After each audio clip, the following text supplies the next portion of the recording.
The apartment still smelled like someone else's life. Claire had been here 6 weeks, and the scent of the previous occupant, something floral and slightly artificial, like air freshener trying too hard, clung to the corners of every room. She'd opened windows, burned candles, scrubbed surfaces until her hands were raw. The smell remained, or maybe she was imagining it. Maybe what she smelled was her own displacement, the chemical residue of a life she hadn't chosen but had finally reluctantly accepted. The boxes were still everywhere, not the organized kind, labeled and stacked with intention. These were the boxes of someone who had stopped mid-move and couldn't quite remember why she'd started.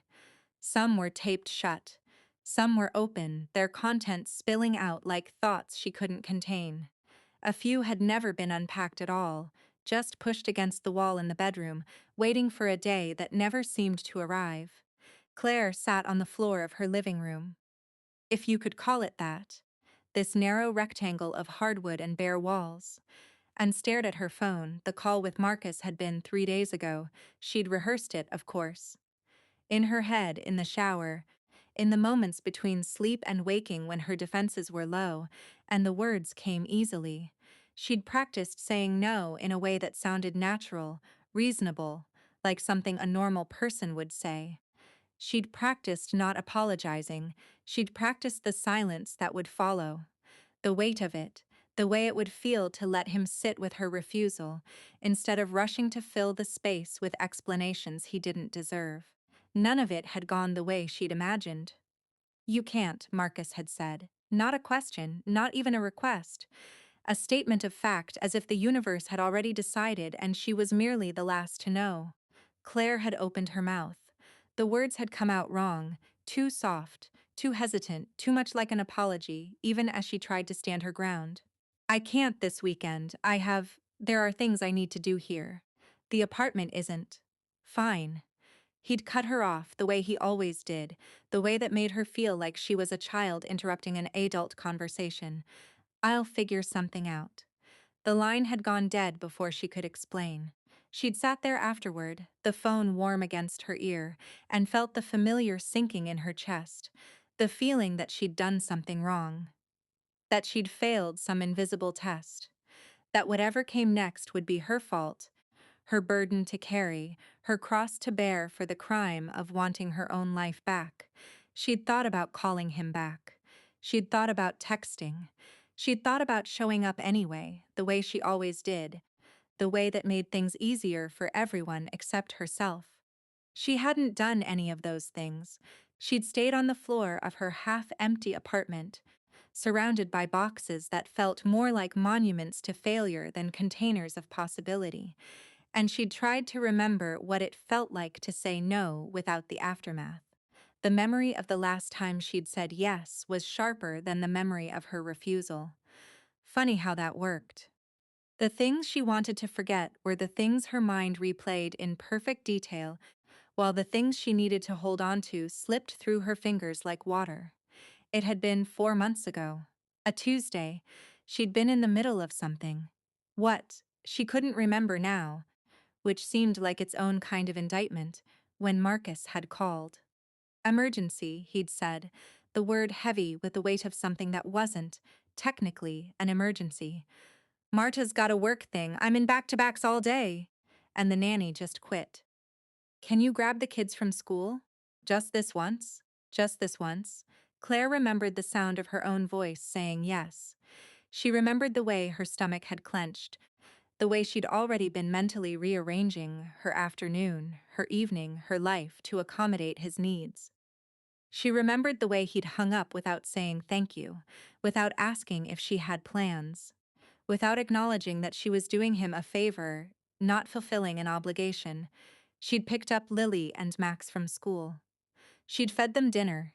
She'd helped with homework, mediated arguments, put them to bed in their own rooms while Marcus and Marta had dinner downtown. She'd stayed until midnight, waiting for them to come home, and when she'd finally left, she'd felt like a ghost in her own life. That was the pattern. That was always the pattern. A request made in the guise of an emergency. an agreement that felt less like choice and more like inevitability. A series of small surrenders that, added together, had somehow become her entire existence. She loved Lily and Max. She did. They were smart and funny, and they looked at her like she was someone important, which was more than she could say for most people in her life. But somewhere along the way, the line between being their aunt and being their unpaid, unacknowledged caretaker had blurred until she couldn't see it anymore. She'd been watching them so often that her own life had started to feel like a part-time job. A part-time job she paid for with her time, her money, her energy, her sense of self. A part-time job she'd never applied for, never been offered, and never been able to quit. The morning of the taxi, Claire woke up with the feeling that something was wrong, not the sharp, specific wrong of a crisis. Something softer, more pervasive. The kind of wrong that settled into the spaces between her thoughts and made everything feel slightly off-kilter. She made coffee. She stared at the boxes. She tried to remember what she'd planned to do with her day, and found that she couldn't. Her phone was on the counter, face down, the way she'd left it the night before. She'd turned off the ringer after the third group text from her mother, a cheerful missive about Sunday dinner that felt less like an invitation and more like a subpoena. Claire hadn't responded. She hadn't had the energy to explain why she couldn't come, and she hadn't had the courage to simply say no. She'd learned, over the years, that silence was sometimes the only answer she could give. The memory of saying no to Marcus flickered through her mind again. She'd done it. She'd actually done it. She'd told her brother that she couldn't watch his kids, and she hadn't taken it back, and she'd survived. The victory felt thin, though, hollow. Like the moment after a sneeze, when you realize it didn't actually fix anything. She was still here, still in this apartment, still surrounded by boxes that felt more like containment than liberation, still waiting for her life to start. The phone buzzed against the counter. Claire stared at it. For a moment, she considered ignoring it. That was the other thing she'd been practicing lately, not answering, not always being available. Not feeling like she had to leap to attention every time someone on the other end of a call needed something from her. The phone buzzed again. Unknown number. She picked it up. Frowned. Watched the screen flash with an incoming call from a number she didn't recognize. Area code she didn't know. No name attached. She almost let it go to voicemail. But something made her answer. Something she couldn't name. Some instinct that felt less like decision and more like obligation. Hello? Hi, is this Claire? A woman's voice, young, probably, calm, but with an edge of something underneath, uncertainty, maybe. Or confusion. Yes. Who's this? My name is Elenza. I'm sorry to call you out of the blue. I got your number from the landlord. I'm living at your old address now. Claire felt her stomach drop. Her old address. The apartment she'd left 6 weeks ago. The one she'd moved out of because she couldn't afford it on her own anymore. The one she'd hoped never to think about again. Okay, she said slowly. What's going on? Elena paused. Claire could hear something in the background. Traffic, maybe. Or voices. Something indistinct and slightly muffled. There's a taxi here, Elena said, with 2 kids in it, a little boy and a little girl. They're asking for you. The words didn't make sense. They came into Claire's ears, traveled through her brain, and landed somewhere in the back of her mind without connecting to anything. Taxi. Kids. Asking for you. The phrases were English, individually comprehensible, but arranged in an order that felt like nonsense. What? She said. The taxi driver says he was hired by a man named Marcus. He was told to deliver the kids to this address. But I've been living here for almost 2 months. I don't know anyone named Marcus. I don't know. Marcus is my brother, Claire said. The words came out flat, mechanical. She heard herself saying them from very far away. Oh, a pause on the other end of the line. He told the driver you'd be here, that you were expecting them. Claire closed her eyes. She could see it now. The way Marcus had said fine when she'd told him no. The way he'd dismissed her refusal like it was a temporary inconvenience, like she'd come around eventually, like the universe would reorder itself to accommodate his needs the way it always had. He'd sent his children to her address, not her current address. Her old address. The one she'd moved out of. The one he didn't know she'd left because she hadn't told him, because she hadn't wanted to have that conversation, because she'd wanted to make one decision about her life without his input, his judgment, his disdain. He'd sent them anyway. Without confirmation, without checking, without asking, he'd just assumed. Of course he'd assumed. He always assumed. He assumed that she'd be there, that she'd take care of things, that she'd pick up the pieces of whatever mess he'd made. He'd assumed that her refusal meant nothing, that her boundaries meant nothing, that she herself meant nothing except insofar as she could be useful to him. Elena was still talking. Something about the driver, about the kids, about how long they'd been waiting. Claire heard the words but couldn't process them.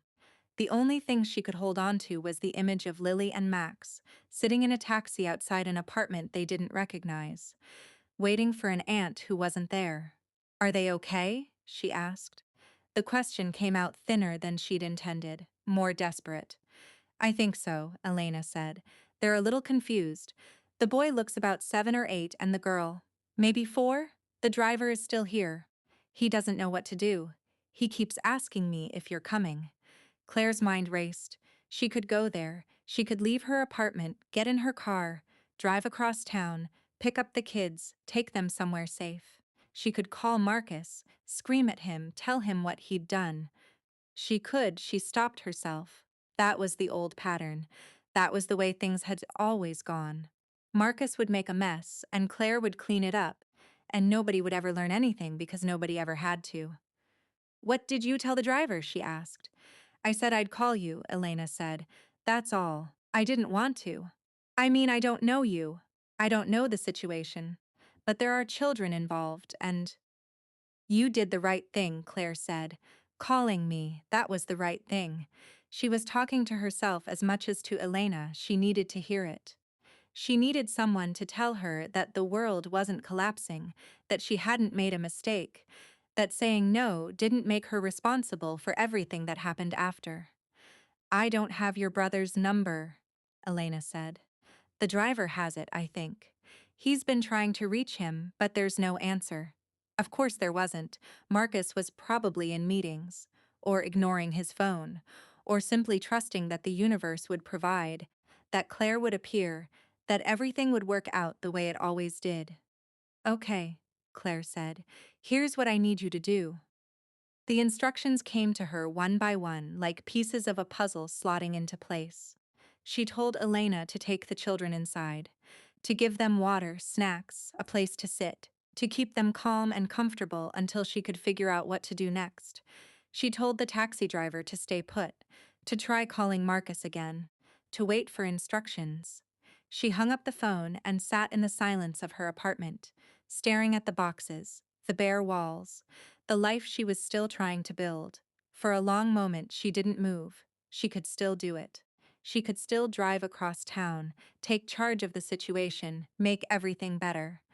She could be the hero, the savior, the one who swooped in and fixed everything while Marcus went about his day, oblivious to the chaos he'd caused. She could do that. It would be easy.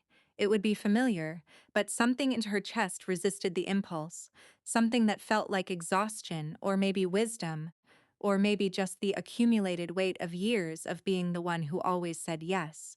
She looked at her phone. She scrolled through her contacts until she found his name, Marcus. She stared at it for a long time, her thumb hovering over the call button.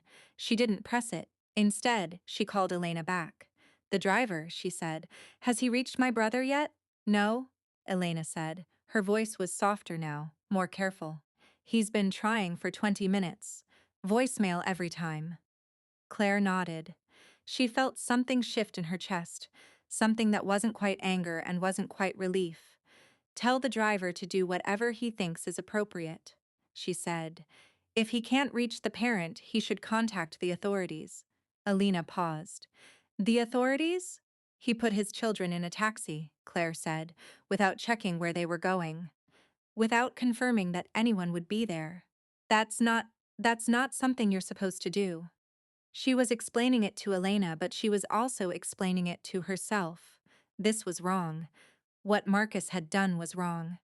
And the consequences of that wrongness weren't her responsibility to absorb. Are you sure? Elena asked. Her voice had shifted, the uncertainty replaced by something harder. I mean, these are kids. If I call the police, there's going to be. They need to know that what he did wasn't okay, Claire said. That he can't just. That he can't treat his children like packages to be delivered. That there are consequences. Elena was quiet for a moment. Claire could hear the children in the background, their voices high and questioning. Lily's voice, asking for something. Max's voice answering with the authority of an older sibling. Okay, Elena said finally. I'll tell the driver. The call with Elena ended, and Claire sat in the silence of her apartment. She thought about Marcus. About the way he'd looked at her when she'd said no, the dismissal in his eyes, the certainty that she would relent. He'd been wrong. For the first time in their shared history, she'd held her ground. She thought about Lily and Max, about their small faces, their trusting eyes, their belief that adults knew what they were doing. Today that belief had been betrayed, not by her, by their father. She thought about Elena, a stranger, who had answered the door to two confused children and hadn't turned them away, who had called the number on the taxi receipt, who had done the right thing even though she didn't have to. She thought about herself. The word that came to mind was not the one she'd expected. Not anger, not guilt, not even relief. It was something simpler, quieter, free. She wasn't free, not exactly. There would be consequences to this. Her mother would call, furious, demanding to know why Claire hadn't just taken care of things. Marcus would spin this as Claire's fault, as a betrayal, as proof that she'd never been reliable in the first place.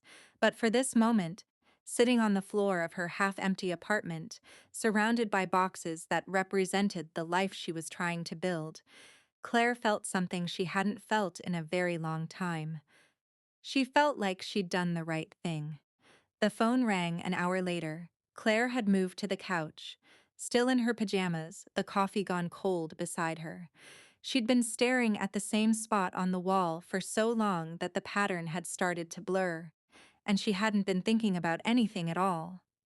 The caller ID said, Marcus. She let it ring and ring again.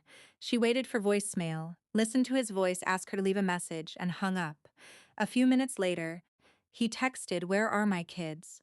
Claire stared at the screen. 5 words, no punctuation, no question mark. The kind of message you'd send if you were used to getting answers immediately. The kind of message you'd send if you couldn't imagine anyone not responding. She didn't respond. Another text came through, then another. Then a string of them, their tone shifting from confusion to irritation to barely contained fury. Claire, I need to know where they are. The driver called me. I can't get a straight answer from anyone. Claire, answer me. What did you do? She read the messages. She felt the familiar pull of obligation, the instinctive need to explain herself, to apologize, to make everything better. She put the phone down. 10 minutes later, she picked it up again. There were more messages now. Longer. Less coherent. The grammar slipping, the anger bleeding through the words. I don't know what happened to the address. I gave the driver the address you always use. I don't know why they're not there. The driver says someone called the police. What did you do? Where are my children? Claire read the messages 3 times. Then she typed a single sentence. Ask the police. They know where they are. She pressed send. Then she turned off her phone, and she went back to staring at the wall. 3 days later, Claire's mother called. The conversation was not as bad as Claire had expected.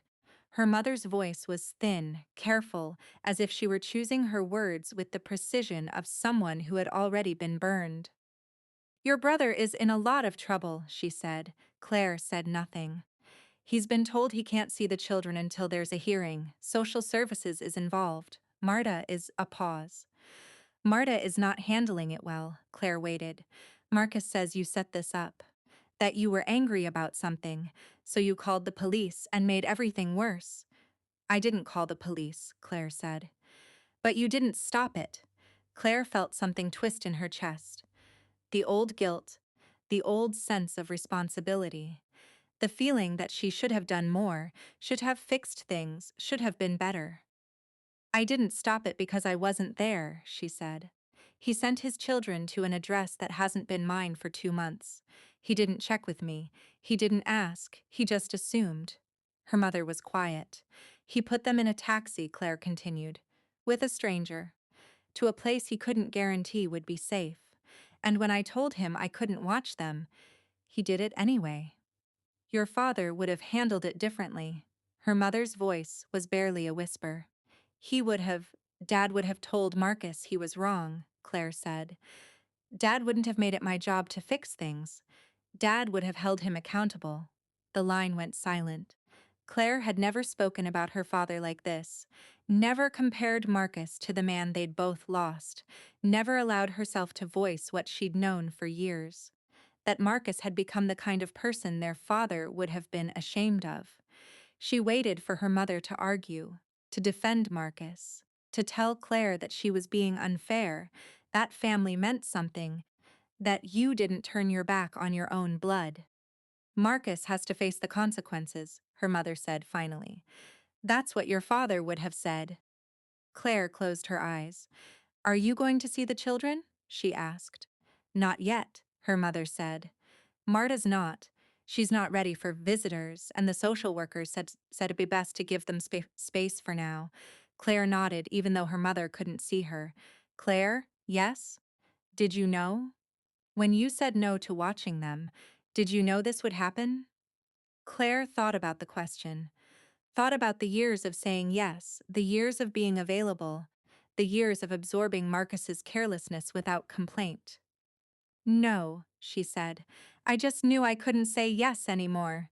Claire didn't hear from Marcus directly again. She heard about him, though, through her mother, through Marta, who called one evening, her voice thick with the kind of exhaustion that comes from running out of ways to be angry. It's not your fault, Marta said. I know you think it is, but it's not, Marcus. He just assumed. He always assumes. And this time it was too much. Claire listened, her phone pressed to her ear, her eyes fixed on a box she still hadn't unpacked. Social services wants to know why he thought it was okay, Marta continued. Why he wouldn't just ask you first. Why he wouldn't confirm the address. They're asking questions that don't have good answers. He thought I would be there, Claire said. Because I always was. I know. Marta's voice cracked. I know. And I never said anything because it was easier. Because I didn't have to deal with it if you were there. That's not your fault either. That's mine. Claire felt something shift in her chest. The guilt she'd been carrying, the weight of years, the feeling that she'd somehow failed by setting a boundary, it started to loosen. What happens now? She asked. There's a hearing, Marta said. The kids are with Marta's mother for now. Marcus has been told he can't see them until it's resolved. He might lose visitation. He might lose his job. There was a story in the local news, and his boss called him in yesterday. Claire hadn't known about the news story. She'd been avoiding the internet, avoiding anything that might remind her of the mess Marcus had made. He said he was going to call you, Marta said. He said he was going to make you pay for what you did. Claire felt a flash of fear, the old pattern, the old threat, the way Marcus would make her life difficult, make her pay for the crime of saying no. He won't, Claire said. How do you know? Claire thought about it. About the consequences that were already unfolding, the ones Marcus couldn't control, the ones that had been set in motion by something more powerful than anger. Because he's not the only one who gets to make decisions anymore, she said. The hearing happened 3 weeks later. Claire wasn't there. She'd been told she didn't have to be, that her testimony had already been taken over the phone, that the social workers had enough evidence to make their case. She heard about it from her mother, who called afterward with the careful neutrality of someone trying to hold two opposing truths in her head at the same time. Marcus has to take parenting classes, her mother said. He has to see a therapist. He can't have unsupervised for 6 months. Marta's agreed to stay with him, but she's made it clear that if anything like this happens again, she'll take the kids and leave. Claire listened. His boss told him to take a leave of absence, her mother continued. He might not have a job when it's over. He's not handling it well all. Good, Claire said. The word came out before she could stop it. She heard it in the silence of the apartment, sharp and unexpected. Claire, I said good. She didn't apologize. She didn't take it back. He needs to know that there are consequences. That he can't just do whatever he wants and expect everyone to clean up after him. Her mother was quiet for a long time. I'm not going to apologize for saying no, Claire continued. I'm not going to apologize for not fixing this. I didn't do this to him. He did it to himself. And if he can't see that, then maybe he needs to keep losing things until he does. Claire. Her mother's voice was soft. I'm not asking you to apologize. I'm just telling you what happened. Claire felt her throat tighten. Okay, she said. Then I'm listening. The invitation came 6 weeks after the hearing, a letter in Marta's handwriting, addressed to Claire's current apartment. The address had been carefully written, like Marta had checked it 3 times before she put pen to paper. The letter was simple. 2 paragraphs, no apologies, no explanations. The children are doing well. They miss you. Max asks about you every day. Lily drew you a picture. She wanted me to send it, but I thought you might prefer to see her in person. We're having a small dinner at Marta's mother's house. Nothing fancy, just family. Marcus won't be there. I think you know why. I'd like you to come. I'd like the children to see you. I'd like us to figure out what comes next together, but I understand if you're not ready. Claire read the letter 3 times. She thought about Max, the serious way he talked about things, the way he looked at her like she was someone important. She thought about Lily, who drew pictures of everything, who handed them out like gifts, who never seemed to run out of crayons or imagination. She thought about Marta, who had chosen him, who had stayed with him, who was trying to hold together something that had already started to break. She thought about Marcus. He wouldn't be there. That was the part that stuck with her. Not that he'd been excluded, not that he'd been punished, but that she could be in a room with her niece and nephew without his shadow falling over everything. She could be their aunt. Not their caretaker, not their backup plan. Just their aunt. The letter sat on her counter for 3 days. Then she called Marta and said yes. The dinner was at a house Claire had never been to before. Marta's mother lived in the suburbs, in a split level with a garden that had clearly been someone's passion project. Claire parked on the street, sat in her car for a long moment, and tried to remember the last time she'd felt this nervous. She rang the doorbell with a hand that was steadier than she'd expected. Marta opened the door. She looked different, softer, somehow. The permanent strain around her eyes had lessened, replaced by something that looked almost like peace. Claire, she stepped aside, held the door open. Come in. They've been waiting for you. The house was warm, filled with the smell of cooking and the sound of children's voices. Claire walked into the living room and saw them, Max and Lily, sitting on the floor with a pile of Lego between them. Aunt Claire, Max was on his feet first, running toward her with the kind of uncomplicated joy that only children can sustain. We didn't know you were coming! Claire knelt down, wrapped him in a hug. He was bigger than the last time she'd seen him. His arms wrapped around her neck with the fierce intensity of someone who'd learned that things don't always work out the way you expect.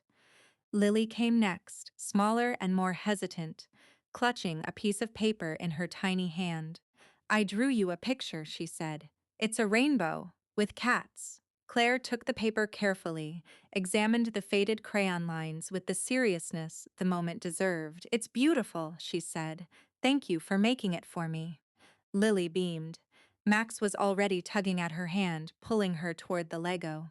Come play with us, he said. We're building a castle. Claire looked at Marta, who was watching from the doorway, her expression unreadable. Go, Marta said. I'll let you know when dinner's ready. The evening unfolded slowly, the way evenings do when nobody's in a hurry. Claire built castles with Max. She looked at pictures with Lily. She talked with Marta's mother about gardening and the weather and other neutral things that didn't require careful navigation. Marta brought out plates, and they sat together around a table that was too big for the number of people present. Mom's not coming, Marta said, answering a question Claire hadn't asked. She's having a hard time with all of it. Claire nodded. She understood. And Marcus, Marta continued, her voice careful, has been told he needs to stay away. For now. For how long? Claire asked. Marta shrugged. It was the kind of shrug that held more weight than it pretended to. As long as it takes. I'm not ready to be angry at him anymore, and I'm not ready to forgive him either. So I'm just not dealing with him yet. Claire looked at the children, who were too busy eating to pay attention to the conversation. That's okay, she said. You don't have to figure it out all at once. Marta met her eyes. Something passed between them, an understanding that didn't need words. Neither do you, Marta said. Whatever you need to do, you don't have to have an answer for everything. Claire felt the words hit somewhere deep in her chest. She looked down at her plate, unsure of what to say. Can you come next weekend? Max asked. We're going to build a spaceship. Claire looked at the picture Lily had drawn, still clutched in her hand. The rainbow, the cats.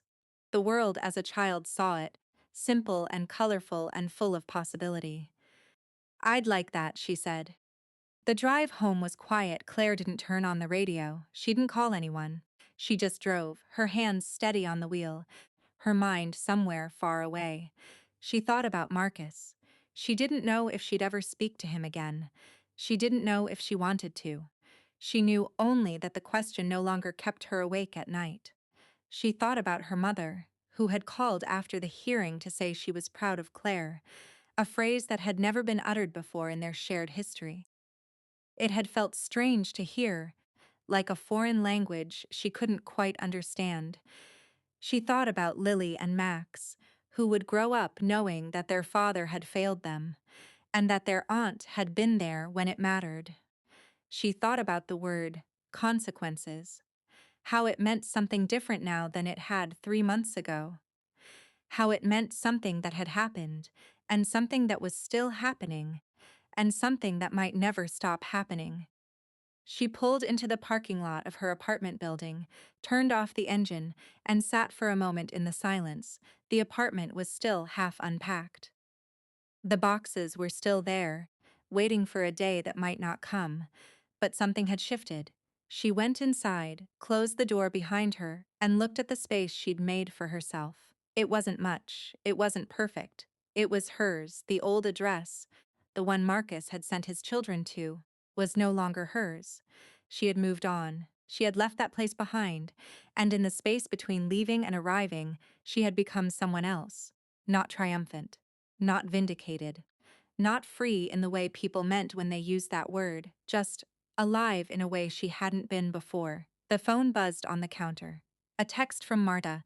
Thank you for coming. The kids loved seeing you. So did I. Claire smiled. Small and private, she typed back, thank you for inviting me.